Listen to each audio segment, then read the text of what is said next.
世界が驚き、中国が震えたにゃ。その理由は、私だ。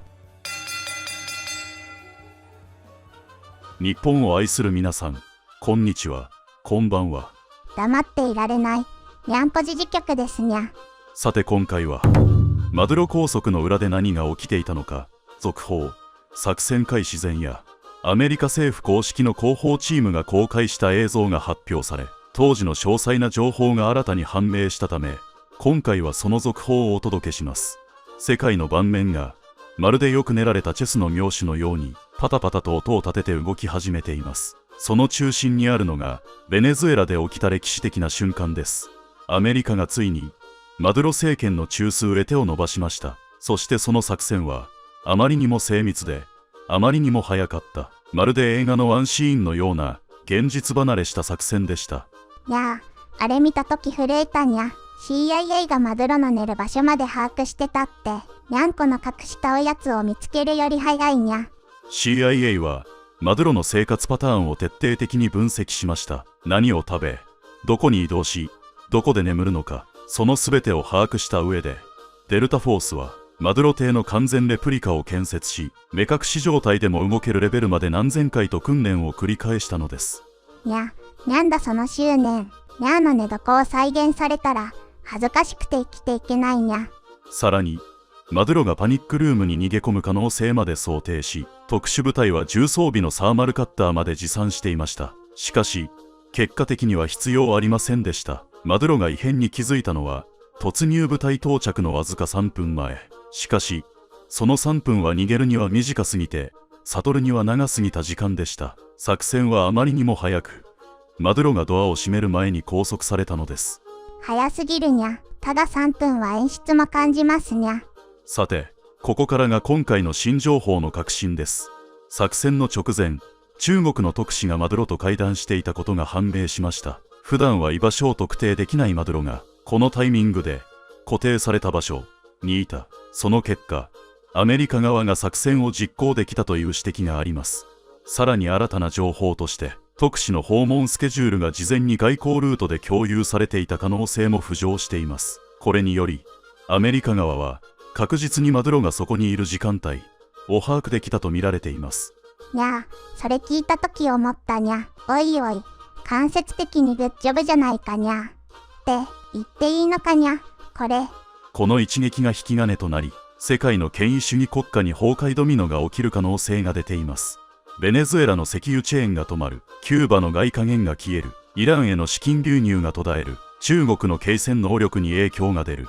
この流れは、決して誇張ではありません。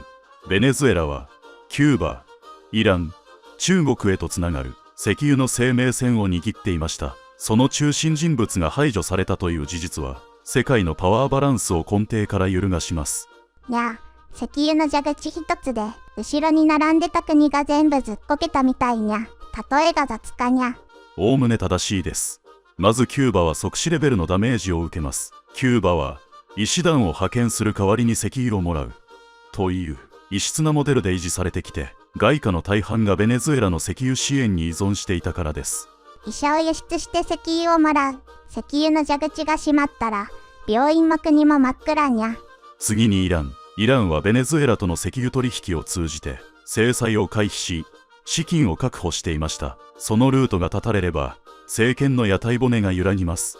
にゃあ、イランの群衆が、ハメネイに死よって歌ってた動画、あの映像は怖かったにゃ。空気が完全に革命前夜にゃ。あの映像は象徴的でした。恐怖による支配が効かなくなり始めている兆候です。中国は、イランとベネズエラからの石油供給に依存しており、特に継戦能力に直結する部分で影響が出ます。継戦能力ってつまり、台湾侵攻とかを考えても、ガソリン切れで動けなくなるってことにゃ。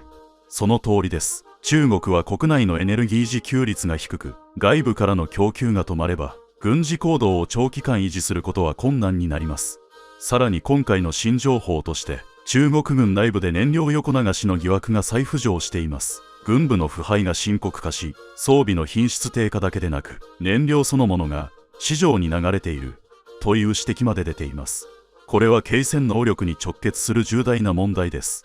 世界の大国ってもっと盤石かと思ってたにゃ。でも、石油の蛇口一つで揺れるなら、にゃーの水皿の方が安定してるにゃ。今回の作戦で最も象徴的だったのは、アメリカが F-35 ステルス機を投入した点です。F-35 は敵のレーダー網をすり抜け、気づかれないまま接近し、作戦を完遂する能力を持っています。今回の作戦は、F-35 による高度な電子戦で外部との通信を完全に遮断し、マドゥロがパニックルームのドアを閉める隙すら与えないという、その性能を最大限に生かした現代戦の教科書のような一撃でした。F-35 って見えない、気づかれない、当たらないってやつにゃ。にゃーの夜の忍び足より静かにゃ。世界は今、静かに、しかし確実に動いています。ベネズエラでの一撃は、単なる政権転覆ではありません。独裁国家たちがつないでいた資金、石油、同盟という三本柱を根底から叩き折ったのです。世界は今、静かに、しかし確実に新しい秩序へと向かっています。このドミノがどこまで倒れるのか、今後も注視が必要です。にゃ、世界がこんなに動くと、猫缶の値段も動きそうで怖いにゃ。いや、そこじゃないにゃ。さて、ここからは、みんなの声です。前回の動画にもたくさんのコメントをいただきました。本当にありがとうございます。皆さんの声があるから続けられているので嬉しいですにゃ。今回は、続報になるので、書いてもらったコメントも載せさせてもらいましたにゃ。怒られそうなお店の名前は書いたりしてますにゃが、できるだけ原文ですにゃ。どれも削れなくて、嬉しくて頑張ったら予想以上に長くなったので、締めが見たい人はチャプターからどうぞですにゃ。それじゃあ、早速紹介していくにゃ。中国から買った鉄道や建造物が見た目ばかり立派ですぐに壊れるのに兵器だけが優秀なわけなかろう W。企画通り作れなくても動けば問題なしの国やから、賄賂が厚い方が採用される兵器が実戦で使えるわけがない。令和最新型おから兵器、笑い、見た目だけ生きって中身スカスカなの、最高にダサい。テムで兵器買ったんか？スイッチ入れても動かないとか、大手通販の安物と同じ。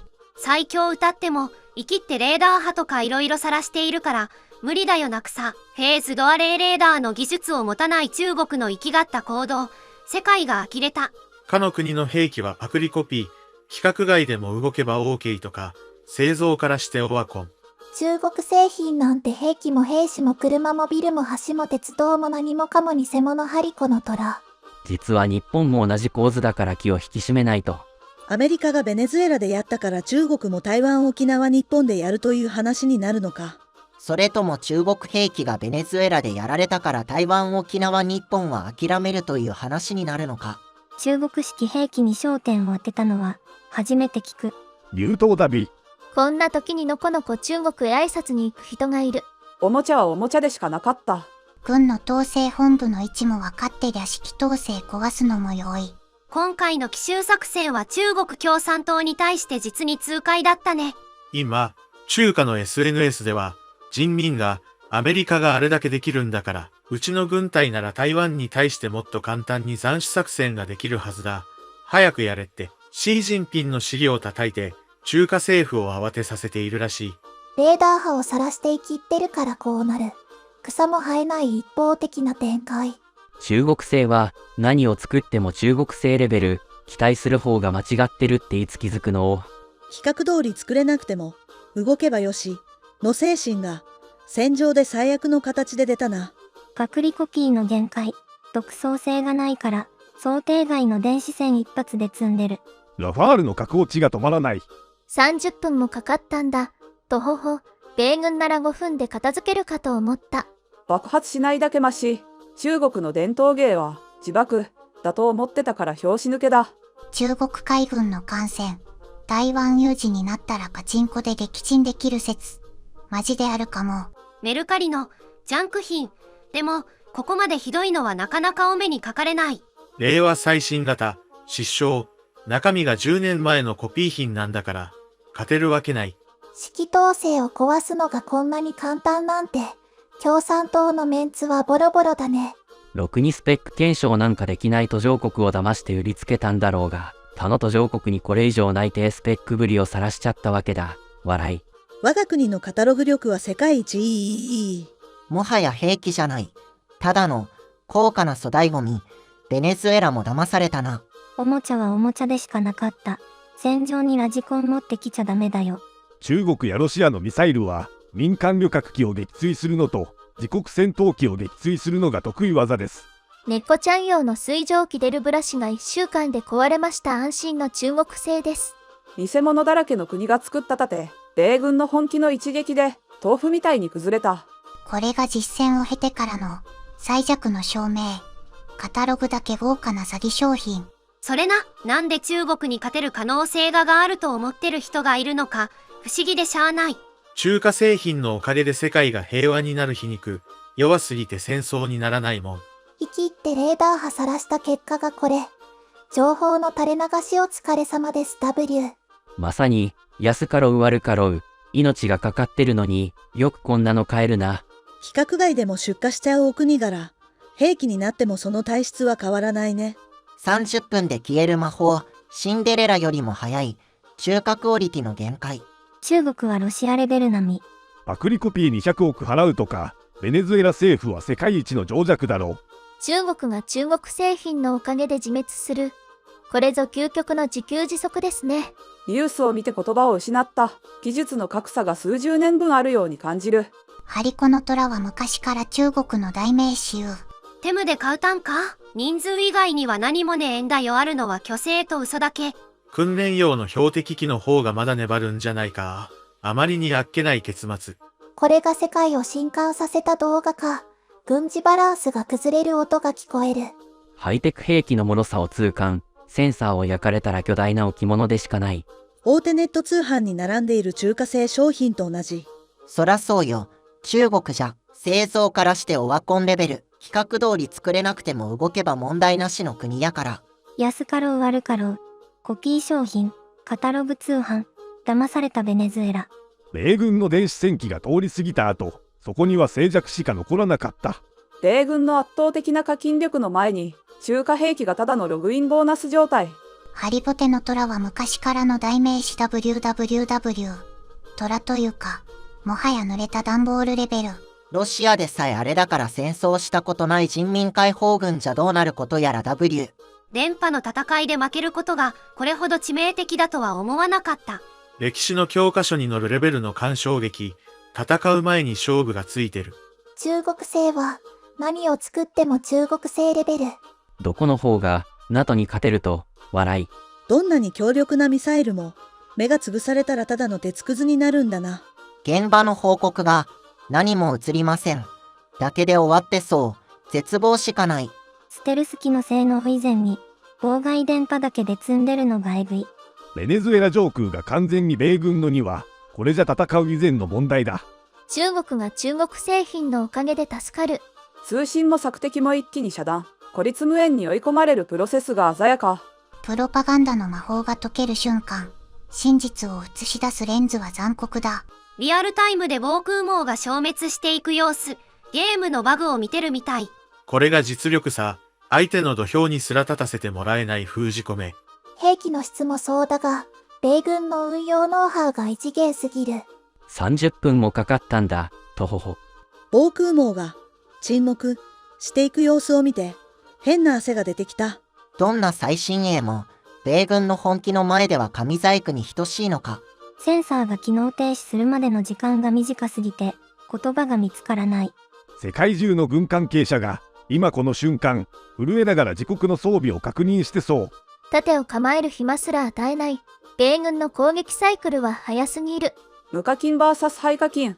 火薬の匂いよりも、電子の火花が勝敗を決める時代の到来。これが21世紀の戦争のリアル。あまりにも残酷で、圧倒的だ。返品しようにも窓口がなさそう。ベネズエラ政府は今頃大パニック。お値段以下のガラクタ。カタログの数字は、希望、だったのかも。さすがのチャイナ品質。パレード用の衣装で戦場に出ちゃダメだよね。鳴り物入りで導入した盾が、霧のように消え去るようはもはや芸術。某国の不動産バブルと同じ。外側だけ立派な、おから皇帝。が兵器にも。米軍への豪華なプレゼント、最新技術を惜しみなく破壊させる接待。カップ麺を待ってる間に空が制圧されてた。タイパ最高だね米軍。パワーポイント上では無敵だったんだろう。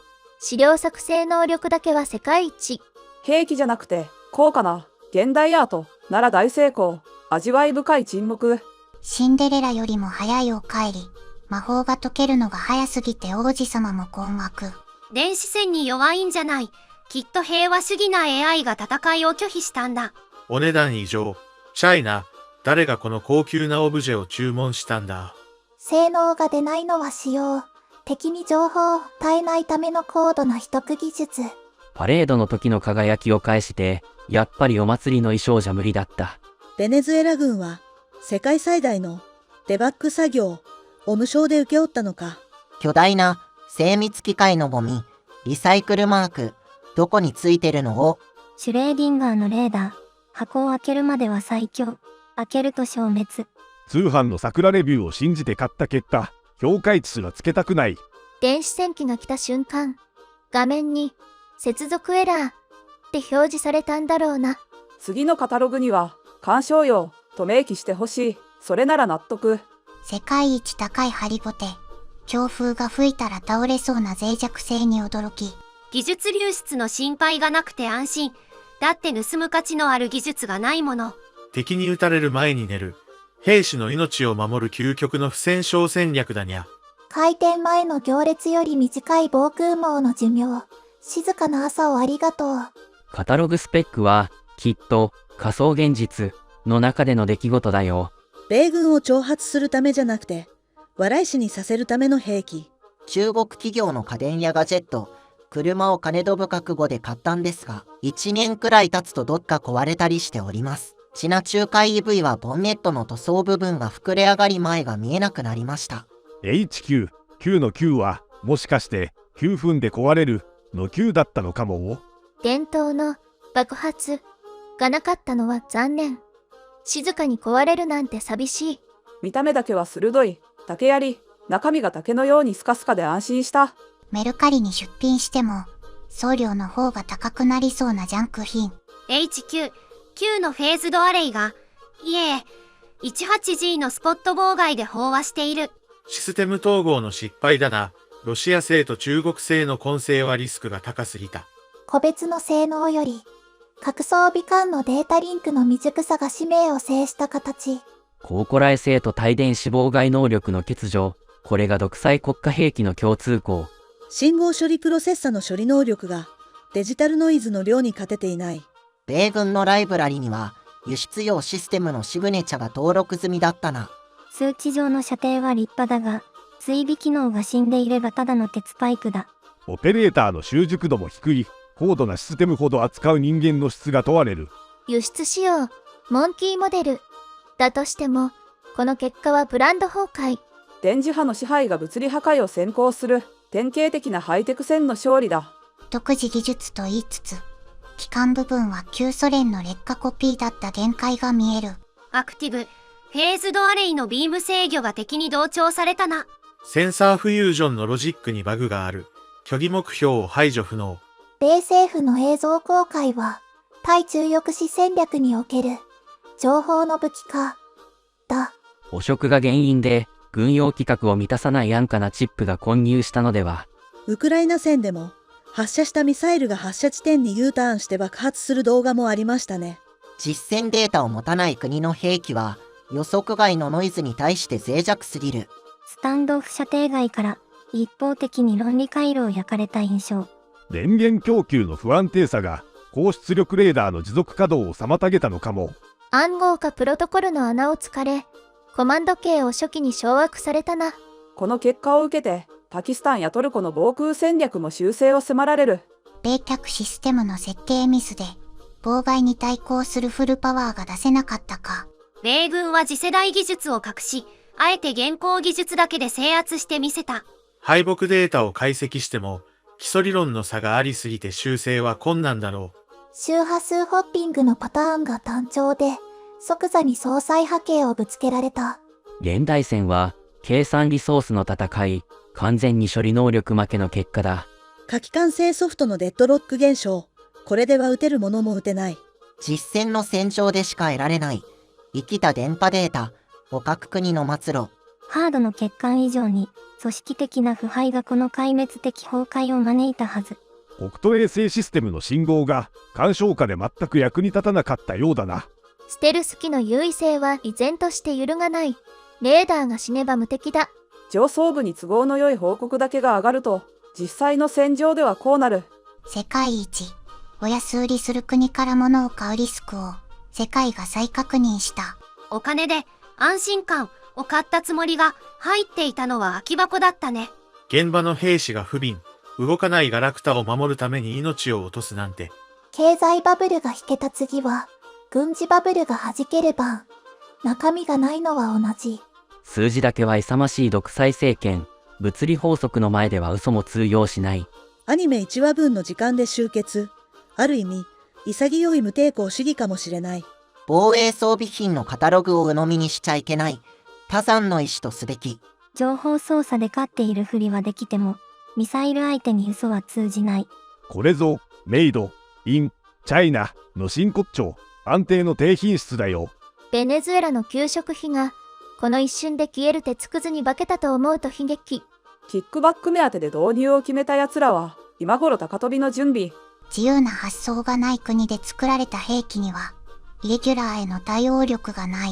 言論を封殺しても電波の物理的性質は曲げられない。科学は残酷。課金でステータスを持った初心者がプロに瞬殺される図に見える。兵器が使い物にならなかったことが世界平和にとっては幸いかも。仕事が早すぎて笑える。働き方改革としては世界トップレベル。中国のメンツ粉々。でも彼らはすぐに、あれは演習用だ、と言い出す。不都合な現実をフェイクと呼ぶ人たちが今必死に否定してるね。宣伝動画の CG にかけた予算を基盤の開発に回せばよかったのに。経験と歴史はコピーできない。巨額の資金でも埋められない溝がある。独裁者がこのガラクタを買い替えるためにまた国民の血が吸われる。優秀な人材を弾圧し、忠誠心だけで固めたチームが作った結果がこれ。政治が技術を支配しようとすると最も必要な時に裏切られる教訓。もう21世紀の覇権なんて笑い話のネタにしかならないだろう。静まり返った司令部。それは一国の防衛が消滅したことを告げる沈黙。導入を進めた武器商人は今頃名前を変えて逃げ回っているはず。世界はこうして残酷な真実を突きつける高価な勉強台だったね。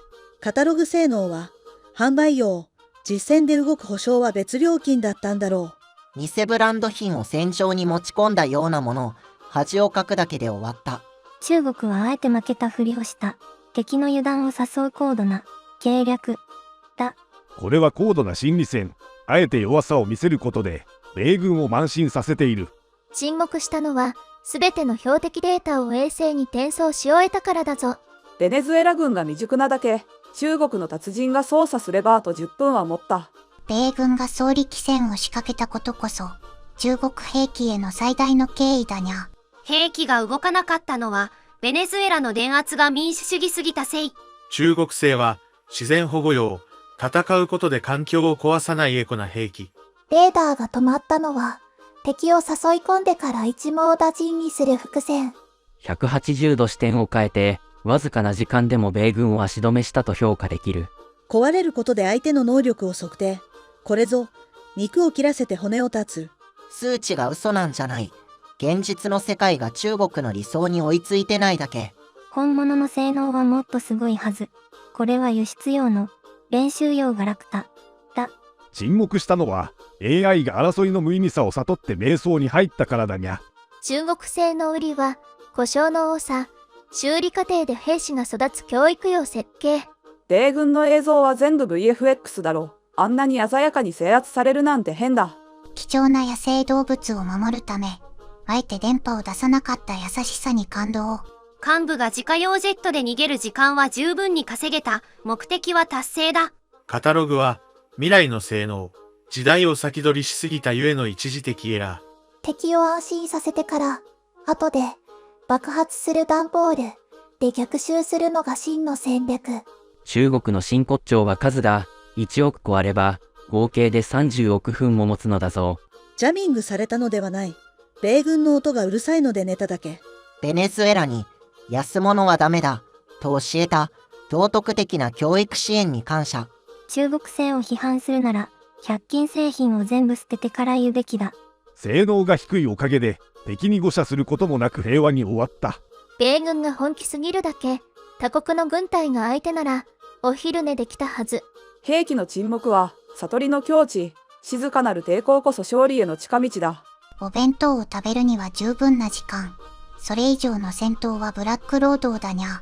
これは環境負荷低減技術。速やかに土に帰ることで地球を守る。戦うから負ける。最初から戦うのを放棄すれば実質的に負けていない。カタログスペックは、夢の設計図。夢を見る自由は誰にでもある。難しい理屈はわからないけど、高い機械がすぐ壊れるのは悲しい。このガラクタ1台分のお金で、何人の子供の給食が賄えたんだろう。私たちの払った税金が一瞬で鉄くずになるのだけは見たくないな。中国国内のネットでは、今頃どんな削除工作が行われてるの？どっちが勝っても、結局は普通に暮らしてる人が一番迷惑を被る。車のカタログを見るときも、これからは少し疑いを持ってしまいそう。かの国の兵器はパクリコピーしかないんでしょう。自衛隊の国産兵器の性能をもう一度精査するのにも良い機会。米軍の技術に感心するけど、その力が悪いことに使われないか不安。現地に住んでいるギルメンが心配。国が守ってくれないことがバレたし。事故を起こした新幹線を原因究明もせず、急ピッチで埋めて隠蔽する大国。決着がつくのが早すぎる。一方的すぎて、戦争というより処刑に近い。最新兵器って、スマホの買い替え周期より早く時代遅れになるんだね。家の中国製扇風機もすぐ壊れた。軍用の機械も似たようなものかな。レッドの反応がきつすぎて、現場の軍人が少し不憫に思えてくる。これを機に、世界で武器の売り込み合戦が激しくなりそうで怖い。人を傷つける道具を作るエネルギーを平和なことに役立ててほしい。営業トークに騙されるのは国家も個人も同じなんだと勉強になった。最新鋭って言葉にもうあまり魅力を感じなくなってしまったな。わずかドラマ1話分の時間で、それだけで国の盾が消えるなんて恐怖。中国、ハリボテ空母、コピー戦闘機。中国のリーダーたちがこの映像を見て、少しでも謙虚になればいいな。ベネズエラのニュースはいつも辛い。今回も国民の期待は裏切られた。米軍の広報って、たまに映画予告編よりクオリティ高い動画出すよね。武器商人だけが潤って、国民は取り残される。不公平な世の中だ。カタログ詐欺ってレベルじゃない。もし自分が買った車がこれなら訴える。デムで兵器買いましたにゃ。スイッチ入れたけど動きませんでした。CIA きっちり仕事したオバマ氏の時に壊滅状態になってたから修復できたんやな。自分がベネズエラ人だったら、今頃政府に怒鳴り込んでると思う。歴史が動く音を聞いた気がする。覇権争いの残酷な現実を見た。ステルスや電子戦、目に見えない戦いの方がずっと怖く感じる。実戦を経てからの最強の証明。令和最新型おから兵器。